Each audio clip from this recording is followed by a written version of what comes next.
Welcome back, everybody. This is the Being Mother Hustler podcast, and I have beautiful Sara Coleman, who is an amazing mother hustler. I watched her coach to CrossFit class that I did, like several class and challenges, and I was like, girl, you gotta be on my podcast, sister. That's the epitome of a mother hustler right there. Welcome, Sara. Thank you. Thanks for having me. I'm honored. I'm honored to be a part of this. Such a great cause. And super excited to chat with you. So it's pretty casual. We're just having a beer and a coffee, like literally. Cheers. So, okay. We were just talking about the mess behind you right there, because you have remodeled your home. You've angled your camera to the most beautiful part of your home, which I adore. And guys, Sara showed me right off the bat. I'm like, okay, hold on, sister. I have to. Yeah. I'm like, how can I angle this so you don't see the crazy messes, at the piles of messes everywhere? Like, I need a filter that makes the house look clean and me look 21 again. How can I do that? And then you look like you're 21. Just lighting. It's all lighting. Oh my gosh. I had such a late night last night, so I just woke up and I'm like shaking my hair so it looks a little plump. And then I put some stuff on, and then boom, 2 minutes. I was done. Fantastical. Well, you did a fantastic job. And we had a late night too. We went karaokeing, which we never do. Oh, I love karaoke. I usually hate it, but last night was so fun. For the first time ever, I was like, give me that mic. I don't care if I sound like a Barry Manilow wannabe. Give me that, because my voice is so low. I have no idea how to sing, but it was really fun. And it was fun my Mav went with my mom for a bit, which normally I'm a spaz when I leave him anywhere right now, but it was great. It was fun. We had a good time. Okay, let's talk about your mom, because I don't have a mom nearby, and you're so fortunate to have family nearby. Although I do have my brother from time to time. Like when we go on vacation, he comes to the house and let the dog out. That's like as much as help I'm going to get from him. But how do you balance? And I asked this with a question, knowing that there's, like, for me, I don't feel like there's ever any balance. So with you, you have Mav in front of you with your little backpack, or on the back with your little pack to carry him. And literally, guys, he would just be crawling all over the CrossFit gym. And I mean, he knows what he's doing too. Like, he's been, when they're in our womb, I think that they start developing and learning the things that we do around them. So how does Sara balance all that? Well, if there's such a thing. I think you hit the nail on the head with there is no balance. There's like no such thing. Like, I always feel like things are out of balance, and maybe I can develop that aspect of my life more. But I think it boils down to a matter of just like almost necessity, right? Like, this is when I got pregnant with Mav, it was not planned. And I'm later in life, my oldest child at the time, like to the day, 19 years to the day between my oldest and my now baby Maverick, right? And people are calling me geriatric mom when I walk into the doctor's office, like that's the official label. And I'm like, not hard enough. I feel old and pregnant, and now you're telling me I need geriatric. So, and then on top of that, just the reality of like, I'm running a business that I'm passionate about, and I love what I'm doing, and it fills me with purpose. But how can I do that knowing, because I've been through the young years of babies before in my life, knowing everything that encompasses. And I remember walking in when I found out I was pregnant to my business partner, was like, I can't do this. So I'm gonna have to quit all things in life. Like, I can't raise a baby and run a business and do all the things that this entails. I already feel like I'm stretched so thin, and I feel like I'm failing every day. And she just looked at me and she was like, we've got this, we're good, we'll raise this baby together. And it really was like all I needed to hear, you know what I mean? Like, it's all I needed to hear to be like, oh yeah, that's right. Like, there is no normal. we create our own path with how we reach success. And even though up till this point, my normal, as far as running a business, I'd kind of like had an idea and a template in my mind what that looked like with raising my other children. It was all the reminder that I needed that, like, that's right. Like, we create what happens here. And so when he was born, it really was like, well, I'm going to have to find the world's best backpack to carry this baby around on my back. I'm going to have to figure out how to keep him safe and athletes safe in this environment while I'm coaching. And I have to know that the people that I want to pull into this experience are going to welcome that and are going to see that as an asset. Like, I can't focus on all the people that would be turned off by this experience, like how irresponsible it is to have a baby on your back. It's so loud in here. And, we had little headphones for him in the beginning. And what was created when I switched that mindset from I can't do this doesn't look like my normal, into I'm going to make it work for my family and my lifestyle. And what was created was magical for me. And yeah, Maverick, it's crazy. Maverick, by the way, is what you name your baby when you're 40 and have him. Like, you name him Maverick, you can name him whatever you want. But he coaches now. He's running around everywhere, but he's mimicking every movement that we do. He's grabbing like PVCs and performing Olympic lifts right next to me. And wow. When he was first born, he was literally like lulled to sleep by the sound of the barbells hitting the floor, which was so crazy to me because I coached as much as I could up until I had him. And so those noises, those sounds were familiar to him. They were home. And that home is something that I feel like is we create for our children and our families. And it's been interesting to watch it, all unfold and realize that, like, we are capable as mothers and women. We are capable of creating beauty, even if it looks outside of what we think in our minds or have been taught or were raised looks like a normal family, Yeah. Well, that's the thing, is because we think that because of the things that we see, right? And we need to quit comparing ourselves to others, because what others' lives are so different. It's never ever going to be the same. So you're comparing apples to orange. And like, I just commend you for going for it, because man, I'm turning 40 this month, and I don't know if I can handle what you were able to handle. Everything that you have. Do it. Get pregnant. All the cool kids at 40 pregnant. Let's go. Holy crap. So you talk about Mav, but guys, Sara has how many kids, Sara? Irresponsibly too many. I figured out how all that happens.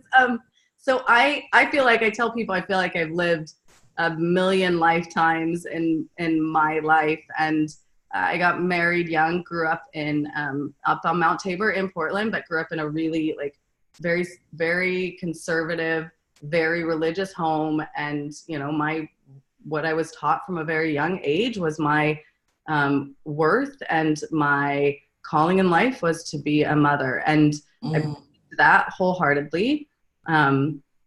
College was never really an option. It was find someone who fits this criteria that can marry you in the temple and then start having children. And so I really believe that was my calling in life, very much so. And so I got married very young at 19, and I knew my spouse for 2 weeks. And then, we were quickly engaged. And then after 2 months married, in the complete, like no sex before marriage, and very, like, it was very fit in this box of what I felt like I needed to do to be worthy and be with my family forever. These were things that were like, I wanted so badly to be good. And so I got married.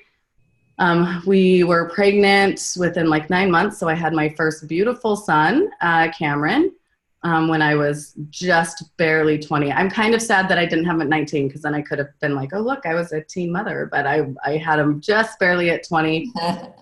Boggles my mind now, because he's 20, and I look at him and I'm like, oh, if he had a child right now, we would be in trouble. Oh my gosh. 20-year-old knows what to do. And So I had him then, and love of my life at the time, you know, he's perfect. And then shortly after, I had my son Tyler, who is just turning 18 and graduating high school and off to college here soon, which is so hard. It's so hard. Nobody talks about how hard it is when you raise kids and then you send them off to be adults. Like, there's a mourning that happens there. It's all I want for him. I'm excited for him to go and explore the world. But man, maybe it would be easier if he was, you know, any of my kids were awful, but they're so good and fun to be around and kind. And, you know, if he was anything other, maybe I'd be like, fine, 18, let the prison system have you. But sending him off to college, it's hard. I feel like we did all this hard work of growing together, and literally I grew up with my kids, I feel like, and now I'm gonna miss them. So Tyler, they were about 20 months apart, and then shortly after, probably 2 years, we took a little bit of a break. I had Riley, who is just like me. Everybody always has that one that's just like them. Yeah. So he's a wild one. We don't like being bored. So he's pretty impulsive, but amazing and incredible and going to change the world. I tell him that all the time. You're going to change the world. Don't care what you do in school. Like, awesome. You're going to change the world, because you go, you do, you jump, you're impulsive, but you also have courage to do that. And then my daughter, I finally got my little baby girl, Isabella. And she's, again, like perfect, has brothers around her everywhere. And then when Bella was about 3, my marriage kind of fell apart. I think it was a very difficult and hard time to transition from, you know, what I felt like was this perfect family and everything we were supposed to be doing into now single motherhood. And that's when I walked towards like, okay, I have to support my beautiful children. Wow. So I moved into, do I go back to college, which I know will take all this time away from my kids and will be really difficult. And they were all still fairly young, and I had been a stay-at-home mom. However, I had been coaching group fitness classes, and I did have a business. At the time, a small business, really small, little hobby business. I created a program where I taught group fitness to adults with disabilities. I have 2 sisters with Down syndrome.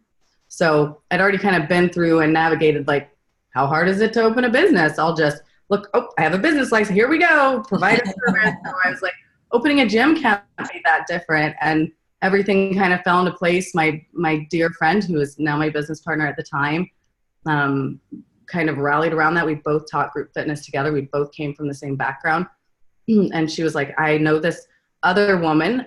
Women are freaking incredible and amazing. I am convinced there are soulmates in life, but another woman who was a very successful entrepreneur and owned a warehouse and was all about supporting and building up other small businesses and women in general. And so when we pitched the idea of what we wanted to do, she was like, I have a space, let's go, and really worked with us to be able to open what is now, 346 Grit CrossFit. And we started in like this 1,200 square foot space, and I wrote a business plan. I took forever to write it out. It was concrete, it was nothing, and it really was just like, come as you are and be coached. And we were just I call it a bunch of broken people coming together in sacred ground just to be better and be vulnerable and, high five each other and swear and just be, and all different levels of life. And so my children were able to kind of like experience that. It was the first time that I really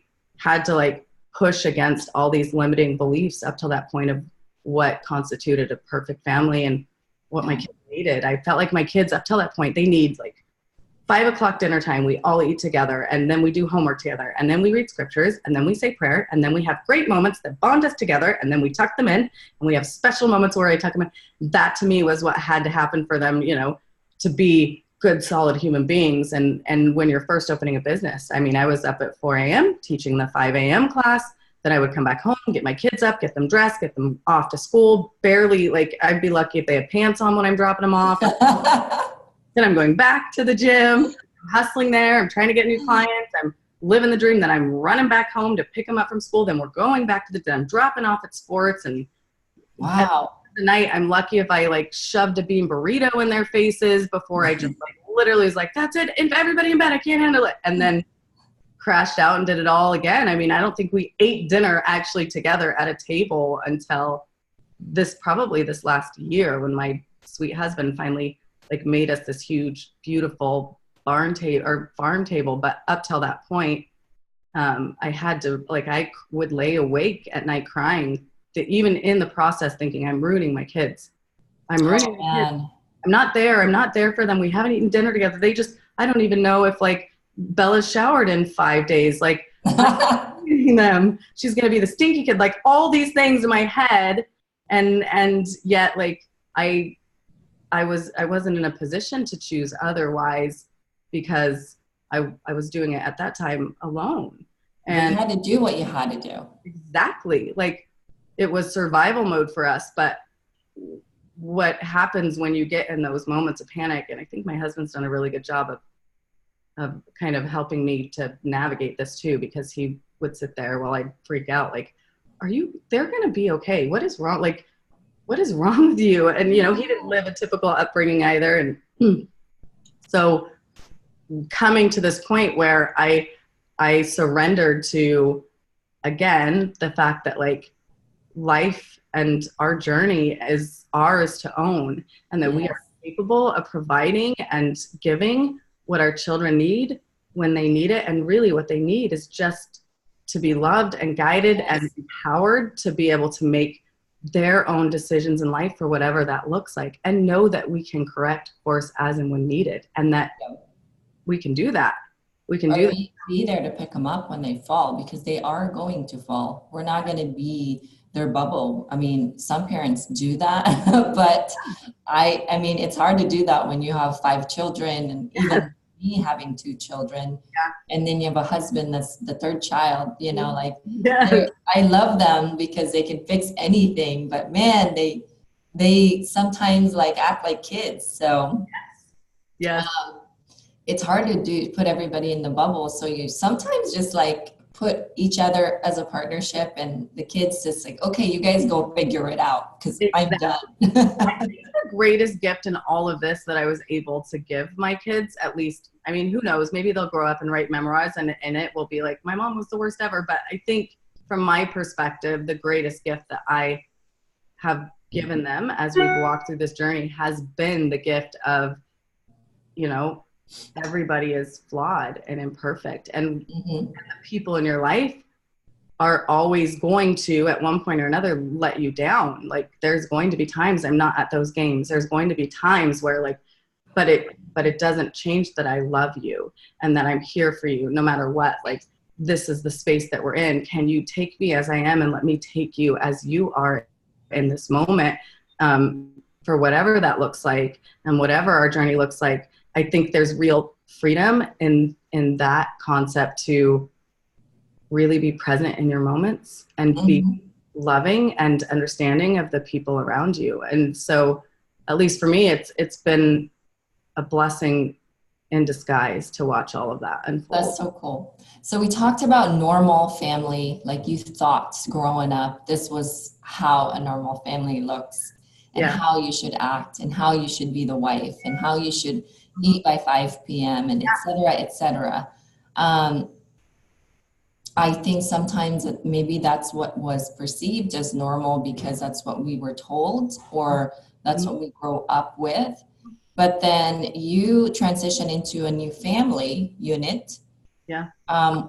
And got remarried, which is such a beautiful wedding, by the way. Thank you. And now your family is almost the exact opposite. Because like with me, we are not a eat together dinner kind of family. We're always on the move. At least I'm always on the move. And the one thing that I always deliver for my family is I'm going to make food for you because that's my responsibility as a mom. But then I have a partnership now with my husband where sometimes I'm like, okay, I'm just not like feeling it and making dinner tonight. Can you like figure out dinner and make dinner? You know, because I think back in the days it was always, and at least that was also what was shown to me. And as a kid growing up, and as my children is growing up watching me do what I do, is I think that we think normal is what our parents were doing. Oh, yeah. Yeah. You know? Yeah, I think that's probably one of like the biggest like transitional experiences in life for like growing into adulthood, is that realization that like, oh wait, there is no normal. I mean, like, you know what you're taught, and I still sift through how much of my belief system is entrenched in something that is not set in stone, does not Yeah. be that way, right? Like, I still sift through like, are there parts of me that are being held hostage by experiences that I had from, well, amazing, incredible family unit, like great parents that loved me and wanted the best for me too. But are there things that I adapted in my life from just childhood as must be, for happiness or growth or for family, that I can let go of, that will like eliminate stressors that I'm putting on myself? And I think, I'm Italian. I love sitting down and all eating together. It's like Feasting. my love language. Yeah. Like coming together and eating. I feel like there are powerful moments in the mundane of that. Like, I love the chaos of that. I love the sounds of it. I love the smells. I love multiple, dishes out everywhere. For me, that's something I cherish when it does happen. But growing up, it was a 5 p.m. Everybody's at the table. We eat together. It was more of like, this is what we do because this is how we're supposed to do it. And again, the chaos of that I love too. It's something I will always cherish. But it's not what makes your family a beautiful family unit. It's not, right? You can find that feeling of like really embracing the chaos, in my case, in any moment in our home when we're all together, whether that's we're all eating or, everybody just got home from sports and they all stink and they're trying to get in our shower or whatever, that looks Or like. they go to bed without showering. Listen, showers are optional in this house. Socks are optional. Sometimes underwear is optional. I'm like, Oh my guys, figure it out, like just figure it out. I don't, just as long as you're dressed for the legal code of standards that comes walking out the door. Like, you can't have your wang dang out. And I have to say that to my kids, my boys, before. Wang dangs must be in for school. How many times have I told you that? And I feel like that's a parenting win, to be honest. If you can get your kids to 18, understanding that wang dangs can't just come out whenever they want. You have successfully raised children. Oh my gosh. But the cool thing about it is although we know for a fact that it's not the normal family unit we grew up on, we weren't like copying our moms and our dads and the way that we grew up, it feels so normal, right? Yeah. Like, this is our normal. And I love what you said about you create your own normal, because there's what is normal for other people may not be normal for your family. And it's super beautiful to listen and to hear that statement, because I have mom guilt, I have wife guilt. Yes. So where I'm like, okay, am I giving myself enough to my husband? Yes. Because I don't want my husband to go look elsewhere, like that thing that worries us, because especially when you've had that done to you before, like somebody did that to you before and you've experienced it. Or am I a good enough mom, or are my kids going to be ruined? Yeah. Like all these things that we think about, that we worry, but the last thing we always worry about is ourselves. Right. And yes. Yeah, it's interesting. It is interesting. I've learned, and I'm still learning and still practicing, but I've learned that like those blanket statements of I'm going to ruin my kids, or I'm the guilt. I've learned that guilt and that shame is something that like I need to like feel and then let go of. I need to release, and I need to understand what is the source of this. Because those labels of, if I don't do it this way, I'm going to ruin my kids, or if I don't do this with my husband, he's going to go look elsewhere. Those labels, those extremes are so, they're just, I don't want to use the word toxic, but they're not progressing. They're halting progress. Like, there is no blanket statement that fits anything or anyone, right? Like, and to be honest, like when I think like exactly like that, like I'm going to ruin my kids, what does ruining kids look like? What does that mean? And that's not my own, right? Like my kids are beautiful, independent people that are, like you said earlier, they're going to fail. They're going to make mistakes. They're going to do things where, you know, where others could look at it as like, oh, that's because of bad parenting. Well, maybe it was, like, who knows? Maybe I did something that led to this, but it doesn't change the fact that I'm not going anywhere. And right? Like it's so layered. Like it's just so layered. And at the end of the day, like, you know, most moms hopefully want the love and best for their children. We try the best that we can, but we're never going to be perfect ever. Yeah. We only get one shot at this, and it's not like we were in another life and we got to practice, and now we got reborn and become mom, and like, here we go, we're ready. We can do this. We can do this perfectly. Yes. You know, you don't get a training. You're on the job training. Exactly. Well, and the other part of the other thought that's really comforting to me, and I'm sure that there's an argument against this somewhere, but I'm going to cling to it because it helps. But the other thought for me is like, I need to remember that, like, I truly believe that these kids are gifts in my life and that they are a part of me. And whether or not you believe in like God or the genetic aspect or whatever it is that you believe that led these children to you to be yours, I believe that as their mother, they have needs that only specifically can be met by my strengths. Yes. And vice versa. Like no book, no no blog, no this, that, or the other. Sure, I can gain tips from here and there, but there is nothing that is going to be able to navigate me and being able to give these children what they need and their moments of need. Like the fact that I am bound to them as their mother. Like I believe when we become a mothers, whether that's, you know, through adoption or having children or, you know, whatever that looks like, I believe that love and that connection there also enables us with this unique gift to be able to instinctively know how to guide and raise them and give them those things that they need. But so often we question that, right? So often we think we're not enough on our own.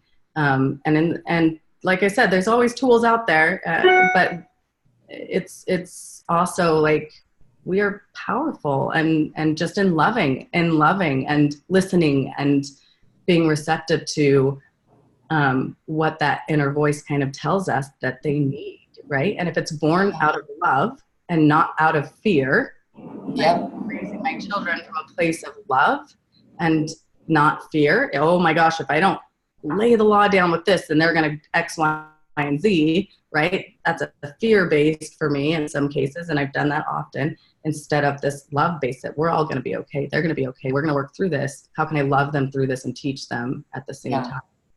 It's so cool to also see, because my husband didn't really, I mean, there was love growing up in his family, but it was not loud enough.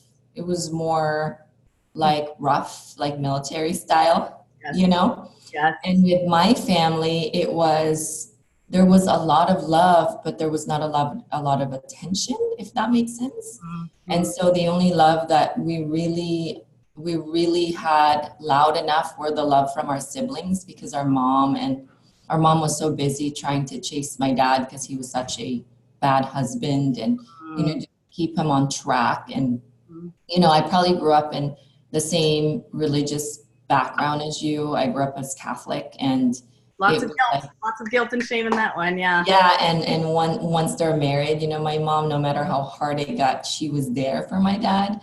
But, you know, when she was there for my dad, she wasn't there for us. And so luckily we were 6 of us siblings, and growing up, having the love for each other, because we only had each other. Imagine if you weren't there for your kids, and your sons and your older sons were the ones that are parenting your younger ones.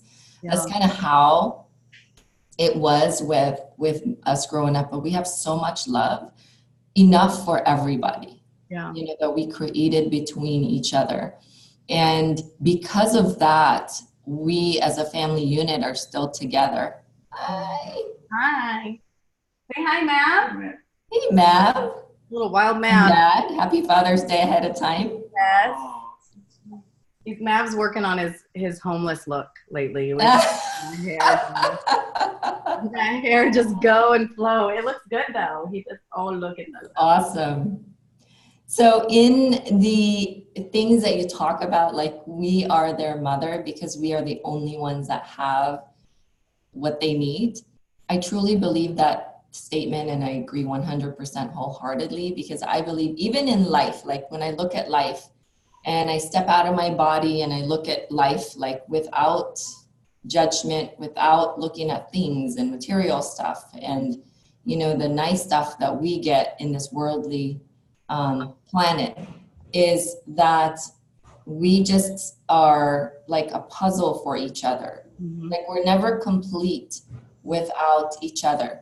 And so when you said that, I resonated that because I always say this, like this whole life is a puzzle and we are the pieces of those puzzle. And without each other, we are not going to survive really, I think. Yeah. There's something powerful about community and family is a community. And sometimes it's family you are blood related to, and sometimes it's a community and family that finds you along your path of life. But there's so much power in that. There really is so much power in community and people and time. Yeah. So how was your childhood growing up? Were you happy? Was it like a really happy family? Were there a lot of struggles? Yeah. You know, I always believed I grew up in a really happy home. My parents moved here. My dad had been married once before and had two children who my brother and sister, half brother and sister, but I truly look at them as my brother and sister. So they were older and never lived with us.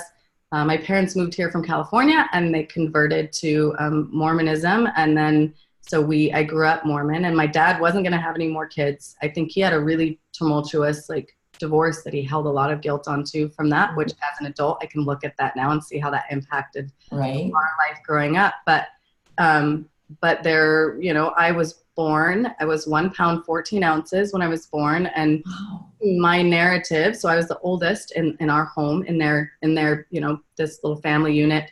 And my narrative growing up was that I was a miracle and I was special and saved because of the priesthood, and that, you know, my role in life was to be a daughter of God and be a missionary and protect my sisters. And, you know, we faithfully went to church every week. And my dad held multiple callings that were really high up in the church. And my mom was a stay-at-home mom. We never had a lot of money. I do know that. I knew that right from the get. But my dad never didn't work and hustle for our family. I can remember times where he would lose a job or get laid off, and he would go, he'd show up in these big bunny outfits because he was holding signs on the side of the road for some car dealership or something. But he was always he always had that entrepreneurial spirit to he made life magical. Regardless of the fact that we didn't have money, my dad always made life magical for us. Wow. Our family was his art.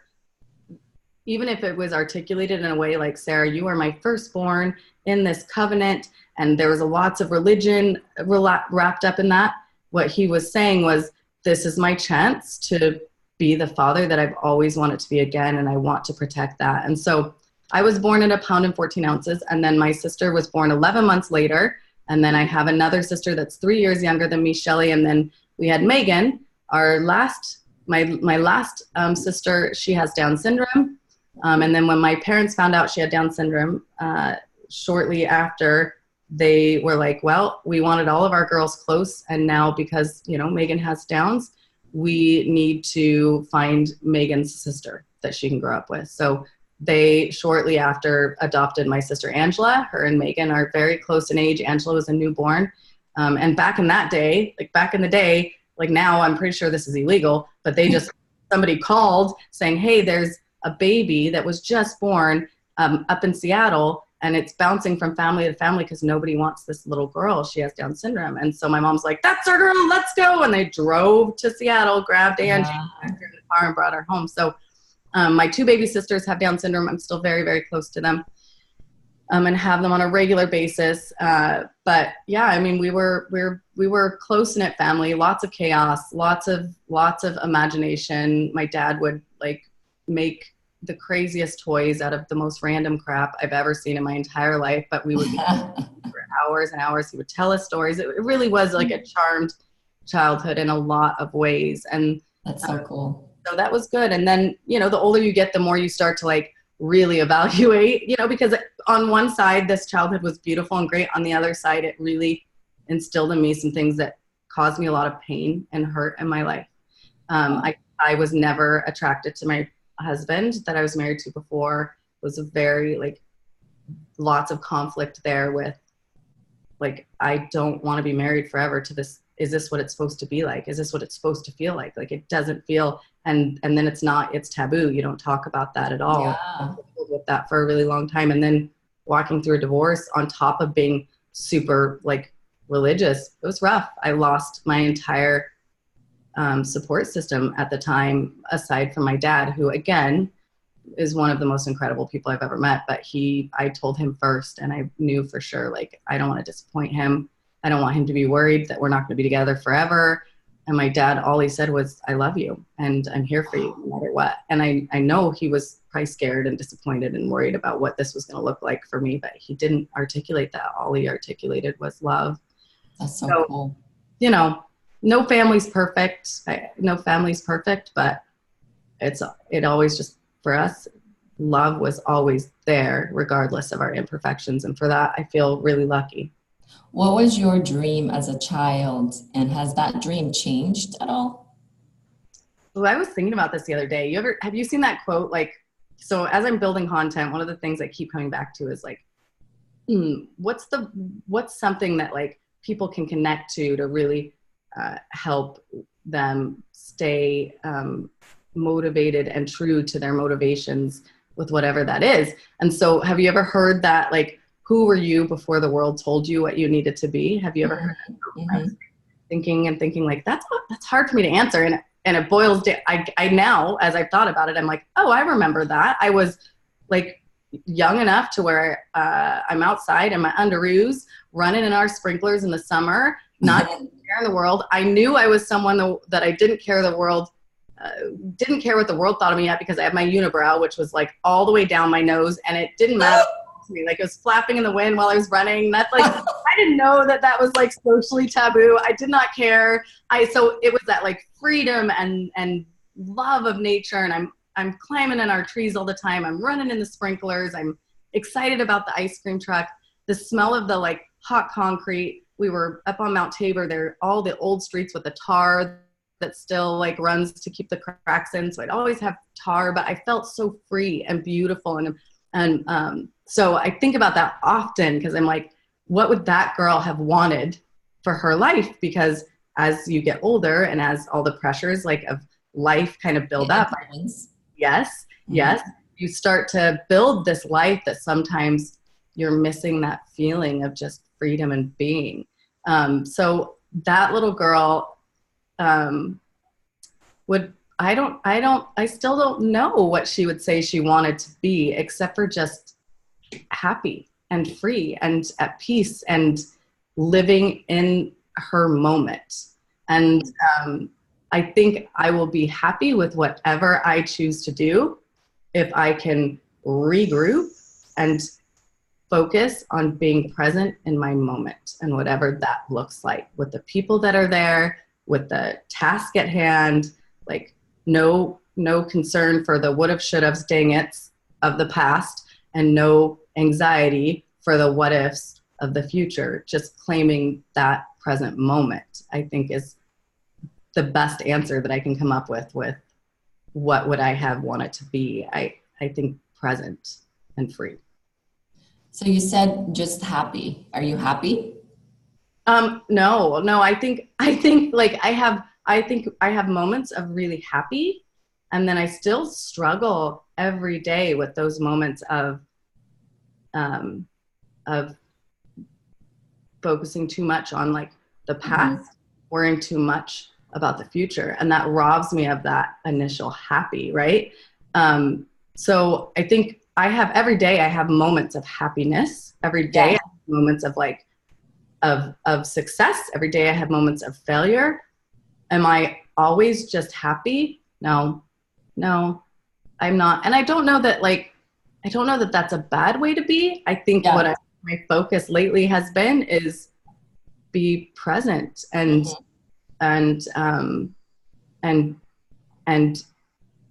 understand and be more in control of how to claim my peace and recenter and be happy. Does that make sense? Yeah. I love how you answer that, because it's true. In when I meet someone that's so super genuine, like I'm meeting you right now, I always, in the end, I always say it was great to meet your soul, because there's so many fake dang people in this planet. Yeah. And, they put this facade of perfect. Yeah. And it's really, you mentioned the word toxic. It's very toxic to society, because we have children growing up watching other people, showing up like they look this just perfect, beautiful, flawless skin, whatever perfect means to people. But I love how you answered my question when you said, I'm not happy all the time, which is super amazing to hear. So kudos to you for saying that, because we are human, and the answer is never a black and white answer. It's always like, it depends. Yeah. What minute in the day are you asking? It really does depend. And also I think it's really important to own that truth, not just as women, but as people in general, that like happiness is something that is not based on, it is not based on good or evil. It is not based on any of those things.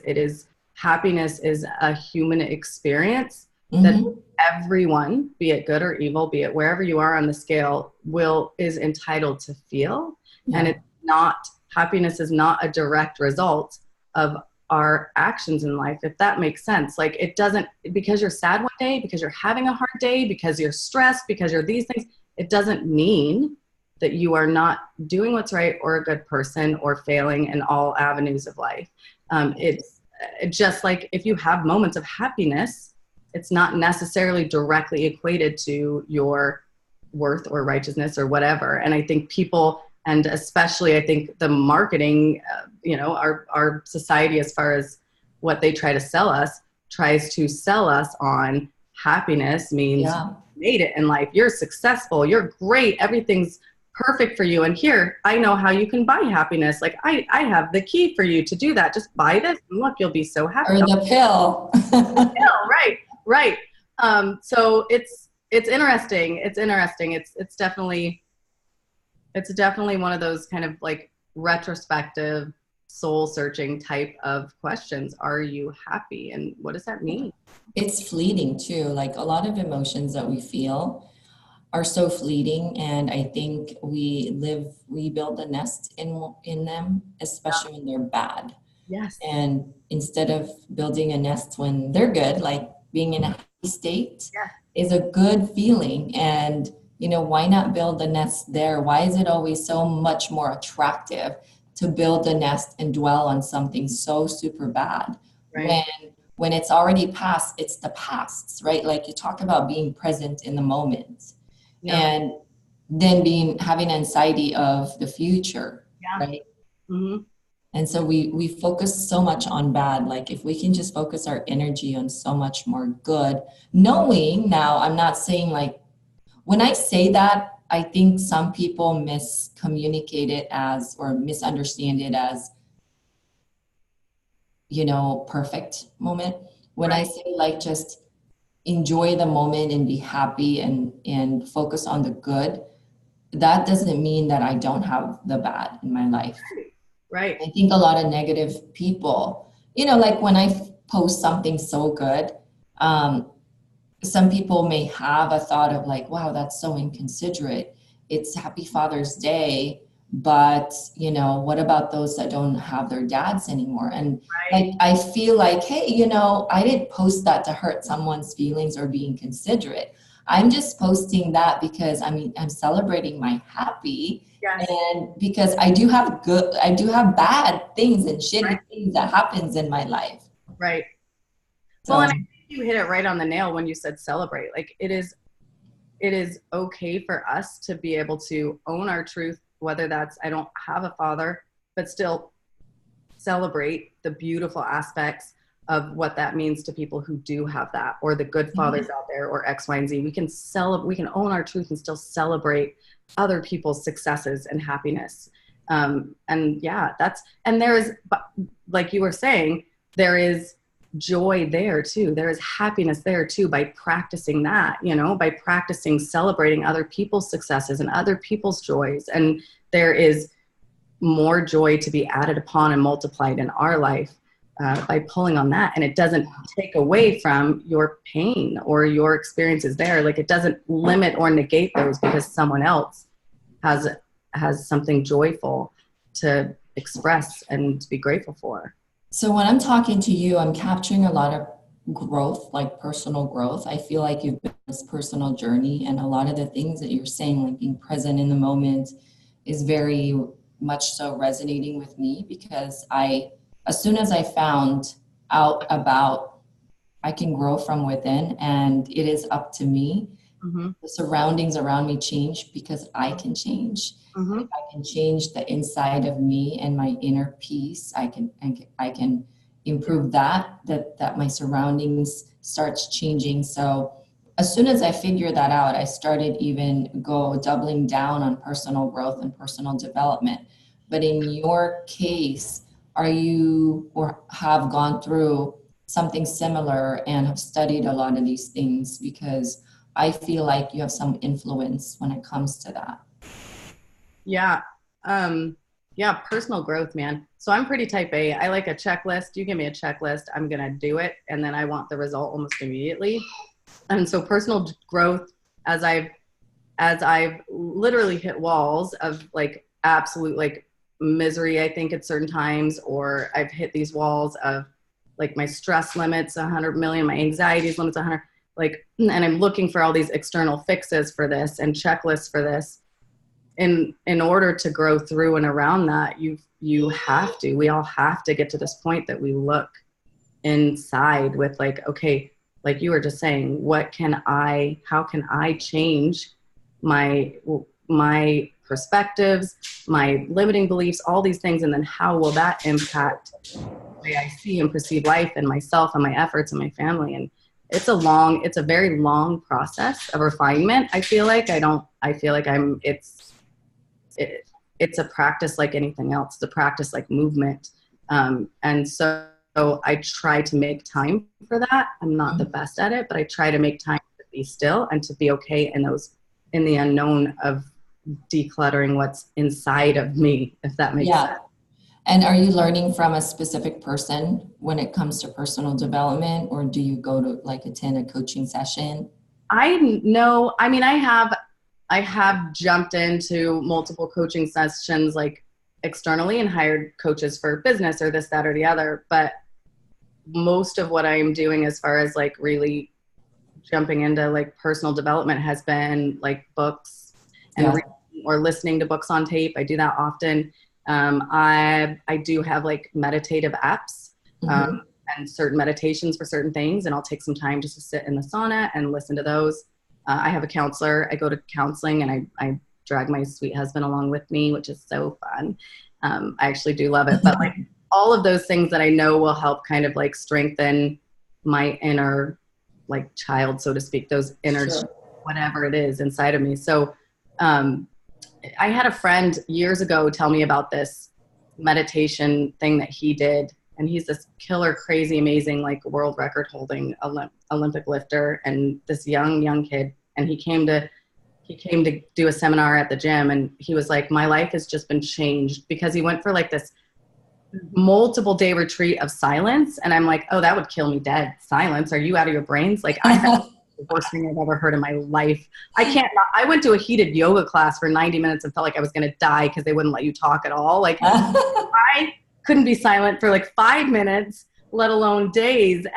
But I've thought about that a lot. And as I've kind of developed, this was years ago, as I've developed, I'm like, there's so much wisdom in what he was saying, and that like, no, there is, yeah, it's hard. It was hard. Don't get me wrong. Yeah.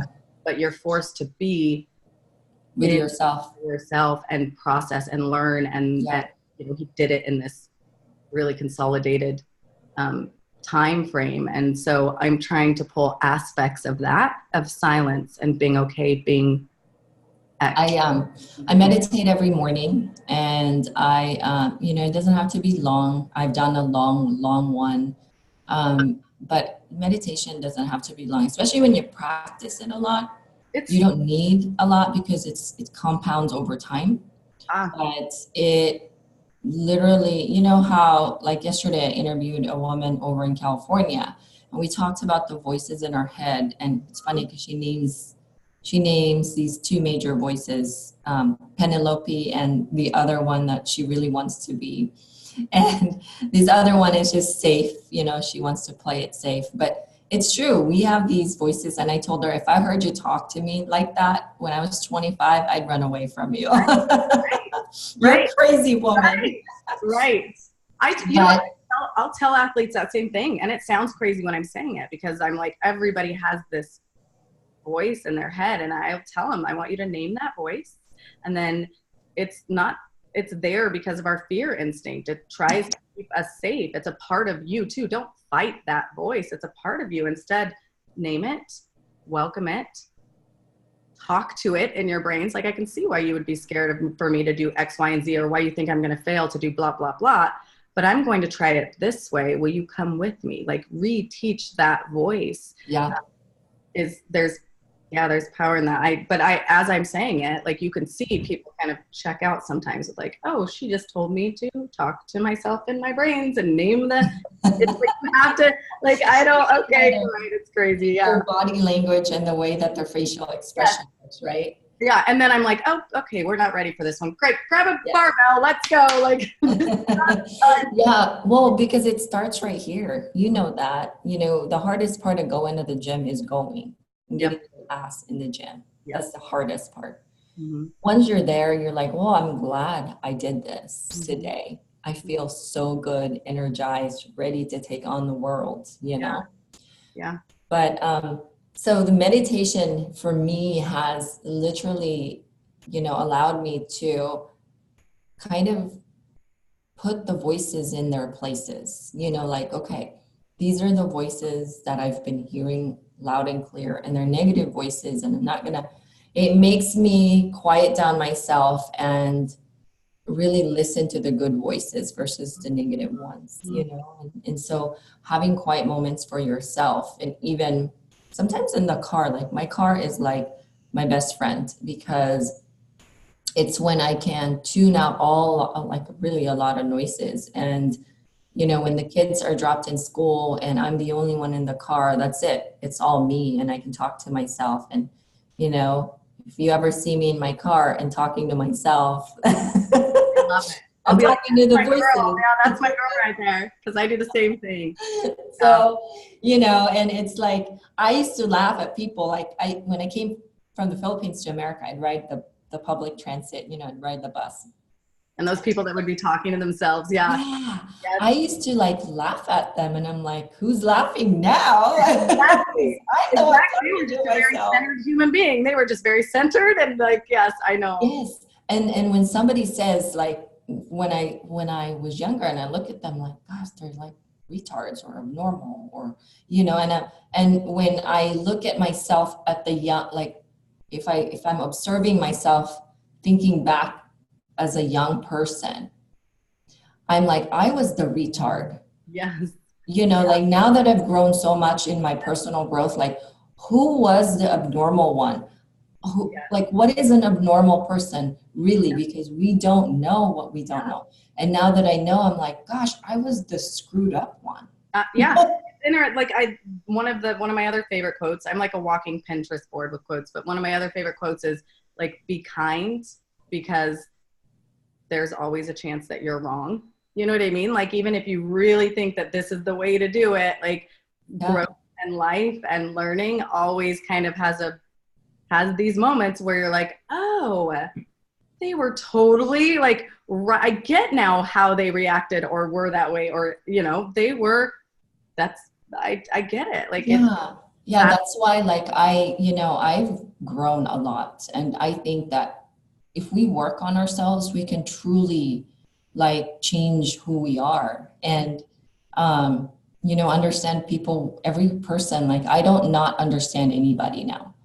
I just take a moment, and especially when someone is nasty, negative, or attacking me, or I hear someone talking smack about me, I just like, for me, I'm just like, okay, I wonder how. That's why I talk about childhood when I'm on my podcast, because there's a lot of people that go through childhood, not as charmed as we have. Like, even though my childhood was so rough, I still to this day feel so fortunate because it created who I am. Right. And so when I hear someone, being nasty, or I hear someone crying to me because they were being attacked, I just like, okay, I understand that maybe it was quite fearful for you. But if you ever took some moment to understand where that person was coming from, and maybe the little girl in them that was maybe went through trauma came out that day. And sometimes that, they are, 99% of the time they're normal, good people, Right. And they don't go nasty like that. But there's that really small 1%. Now, maybe that little girl that maybe was abused or molested, right, or whatever, in that they come out and play nastily. Like, we're not perfect. We have nasty sides of us, but it's about how you can control it, right? Yes. Yeah. Yeah. And it's about like you were saying, it's seeking first to understand. I feel like creating clear boundaries as well, because if you're also in a really vulnerable spot where you're not in a place to be able to really seek to understand, creating a clear boundary without reacting from anger can be a very powerful tool as well. Like, it's okay if you don't have the mental space at that point in time to be able to deal with somebody else's hurt child coming out, but eventually you will be in a space to be able to do that. And as long as that's how you work through building relationships with people, or navigating, especially in like a service industry or a public, like you are navigating that from a place of seek first to understand and love, and create clear boundaries, and know that reaction has more to do with that person, especially if it's angry and nasty and ugly. It has more to do with them and their journey. It's so true. A reflection of you. Like, it's not a reflection of you. They're projecting it. And yeah. So Sara, are your parents still around? Yes. Yeah, my mom is. My dad passed away this last year. It's been a really, really sorry year. Yeah, I have never dealt with grief ever. So that kicked me right in my ass, up one side and down the other. He got sick about, he's probably been sick since I was like 19. I remember him starting to shake, and he was diagnosed with Parkinson's. And Parkinson's, if you've ever loved or known somebody that has Parkinson's, it's nasty to watch it slowly just take their lives away from them. And so my dad, who literally like was the most like vibrant, amazing, incredible, happy person you've ever known. Like, he knew everyone's name everywhere we went. He knew everyone's story. Like, the grocery store clerks all knew him. We'd go to the little local Albertsons. Sounds like me now. Yeah. Like, he brought people. His only goal in life was to make people around him laugh and smile. He'd tell the dumbest jokes. Best stories. Like, he really was just full of love, and like was my person in life. Like, he was my person. I never heard him say a negative thing about me ever. Wow. Rare. I don't know that I've ever even met anyone else like that in my life that had my back like that. Like, he was my person. And so, I was able to be with him when he passed and hold him. And it was such a crazy year last year, having Maverick and freaking out because I was pregnant. And then my dad really getting so sick, I'm having to find homes for him. And don't even get me started on how screwed up our healthcare is for supporting adults at end stage, right? Like I'm having to figure out how, because my mom's a wreck and I have my two sisters, and then Mav's born. And that's when it all became clear, like, this is why Maverick's here now, because my dad, while he was losing his mind, like he knew Mav and Mav knew him. Like they didn't speak, but Maverick was the only one that could make my dad smile towards the end. Like my dad loved babies. He always used to say I'd have 100 more if I could. So I was able to, hold my dad as he passed away, and he finally passed away. All of us kids were in there with him and my mom, and it'd been days. And with brains are weird. You don't really know at end stage. Like they'll tell you, well, he could get better tomorrow. He could get worse. And we were all standing and laying with them and telling stories. And I said something and everyone laughed. And it was in that moment that my dad passed. It was like he was waiting to know that we were all going to be okay. And then I remember leaving, holding him, kissing him, telling him I loved him, that I keep everyone safe, and leaving. And just the world looked and felt different. And I was almost angry at the people like driving through Starbucks and getting their gas. Like you guys, like I felt like I needed to pull over and roll down the window and be like, you don't understand. Like the world is different. My dad's gone. Like you shouldn't be just like, the world shouldn't just keep going. Like what do people do? How do they move on from this? And so,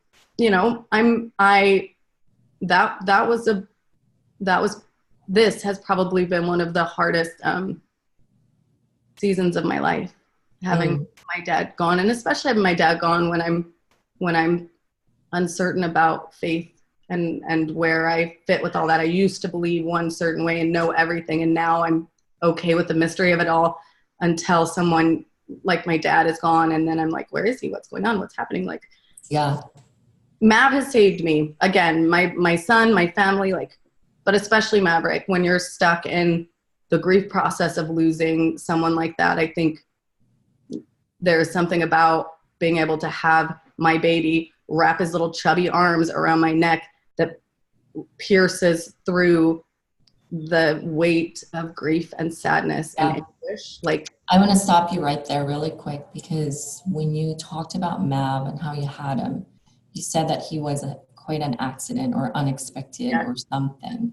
Yes. And I believe in this life that there is no such thing. Yeah. And that everything has its purpose. And the moment that when your dad was passing, I think you found that purpose. Without a doubt. I mean, it's all, I think it just is one of those lessons that the universe gives you to help. Like there's just these truths that pierce through everything else. And one of those truths that I've been taught over and over again is all things happen, as far as, those moments of panic that I have, like that moment when I found out I was pregnant, I was like, oh, my whole life is ruined. This is fantastic. What the heck? Like, I can't believe this is happening at 40. Like, there goes my body. Like, oh, I'm going to be nursing again. That's exciting. Yeah. But like these moments of sheer panic, I'm learning more to embrace what I cannot control, because there is always something beautiful. Always something beautiful. And in this case, not just beautiful, but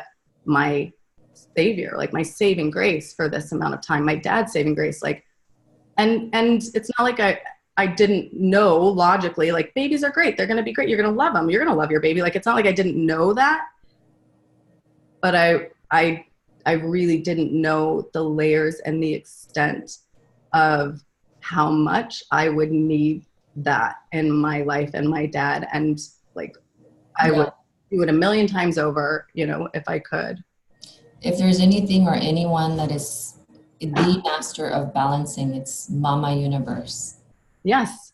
She's the master of balancing. And that's the only thing that is so balanced in this whole world, because somehow, some way when we struggle, there's always something good that comes out of it, to balance it out.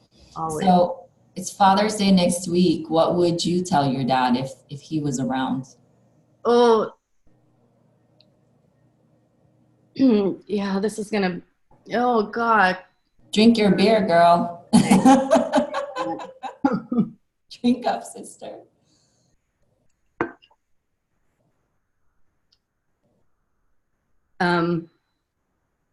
I would tell my dad, thank you for being the best person and loving me the way that he did. And I would also tell him, we're all okay. And your legacy lives on. Like, I still work every day to remember to try to make someone around me smile. And that's because I want to honor the legacy that my dad worked so hard to leave. So those would be the two things. He was always most worried about us all being okay. Take care of the girls, Sarah. Take care of the family.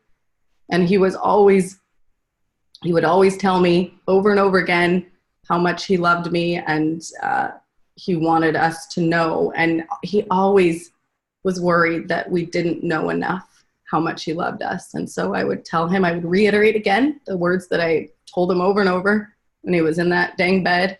You were the best dad I could ever have. Thank you so much. And we're all okay. What day did he die last year? He died in July, the end of July last year. July, do you know the day? I don't know the specific day. It's all kind of a blur. I know we were on our family vacation and had a rush home. And because, he'd been going fine, and then it's not fine, and then it's not fine. So we had to get back home fast. I have it, I'm sure, logged. I have it logged somewhere, but it's still really painful. It's still really painful for me to, it's still really hard for me to look at pictures of him even. It's still really fresh and painful. And so there's parts of that box I just have to open slowly at different times. I have to be in a place. Do it in your own terms, girl. Yeah. Yeah. Well, what's cool about this episode is, it has a lot of dad in it. And it's going to be released next week on Father's Day, because I release every Sunday, So it's going to be so fitting for Father's Day. What is your message to your mom? My message to my mom would be, thank you for the sacrifices that you made that are both seen and unseen to be the constant woman in this family. She loved and took care of my dad. She loves and takes care of my sisters. And I know the toll and sacrifice that there were parts of her she lost, and rediscovering all of that. And my voice to her, what I would say to her is just, I know that's a huge cost. And I want you to know, woman to woman, thank you. Thank you. And now my goal for my mom is, let's help you refine and recenter and discover who you are. And I'm grateful to be a part of that process too. What's your message, just one message, to all your children? Because they can listen to the podcast. They're very technologically inclined. They are when they want to be. My message to them would be, you are the greatest parts that I have ever been a part of creating in this world. You are the greatest. You are my greatest adventure in life, and grateful to have them. Okay. Now, your husband is a dad. It's Father's Day. When we release this, what's your message to your husband? To my sexy husband. Sexy husband. There's so many messages I would want to send to him. I'll keep it very G-rated. I will say, there's multiple versions. But you do make people laugh. That gets us into trouble. That gets us pregnant at 40. Yeah. My answer, or my message to him would be, thank you for being my ride or die. Thank you for being my partner, my choice. That's awesome. My ride or die.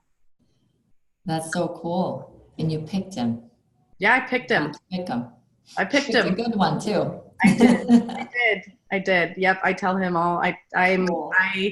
nothing makes you grateful for like the really beautiful relationships you have in your life, like going through dysfunctional ones. I will say that I am head over heels for this imperfect, flawed, super hot husband that I have, and for him accepting and loving me where I'm at, and vice versa. That's awesome. Mm-hmm. So before I ask you my last question, I just want to give you kudos for living life the way you are living it, and accepting and acknowledging the fact that we're not perfect. I love that about you. I love your jokes. I love your like realness. You're like super real, raw. I love that about you.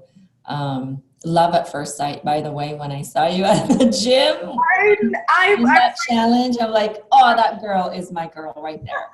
That was the craziest, funniest day too. I remember it. I remember with Mav, and I'm talking to all the, and then do you remember all of the last minute people that came and signed up for that day? I have everything like organized and ready. And so we have like 10 athletes that sign up day of, and they're all like English second language, amazing athletes. But I deliver this speech that I'm like a hoorah speech, and all 10 of them are like, we had no idea what you say. Like, it was like, I've done it. I've impacted the world. And they're like, nobody understands you. I did. So I got you, girl.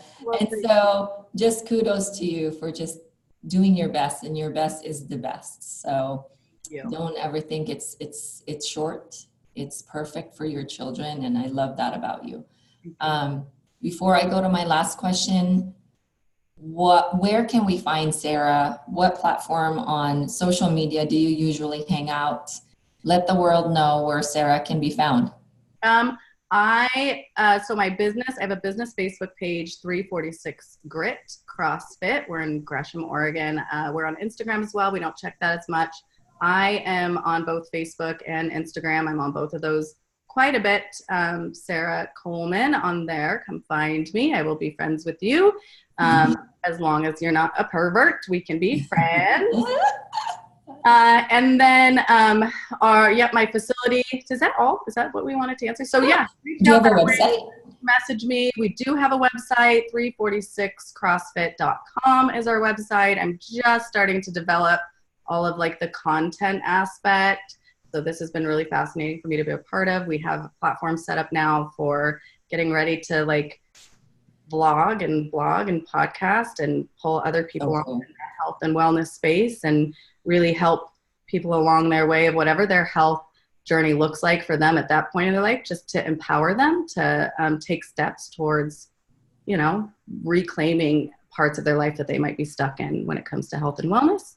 So we are getting ready to run another 6 weeks here soon. And this one has a digital platform as well, so you can do it from anywhere in the nation. Amazing. So, should be fun. Well, congratulations on all your success. My one last question is, what is Sara Coleman's definition of mother hustler? And when you heard that lingo, what came to your mind? Ooh, mother hustler. My definition of that, first of all, when I heard that lingo, when I heard you first tell me that, I was like, I'm in that club. Like, it was empowering. It was so empowering to hear. I loved everything about it. I was like, hell yeah. I'm a mother hustler. Out of my way. I don't know if we've met yet, but I am a mother fucking hustler is what I heard when I heard that. It was awesome. I think my definition of a mother hustler would be, oh, that's a hard one for me. Mother hustler. I mean, you kind of sum it up with like loving and mothering the world, right? Like, I would say loving and mothering the world through empowerment and just being the overall best human being you can be. I love it. I think that you've summed it up. There's nothing else I can add to that. You've really done a good job. Thank you, Sara. Thank you for being here today. I've enjoyed our conversation. Like, I literally can talk to you forever. I know, I love it. This is so fun. I'm like, you have the greatest job in the world. Right? I can't wait. So thank you so much for genuinely the honor of being a part of this. I really do appreciate it. Awesome. You're welcome. All right. Okay. Well, we'll see you soon.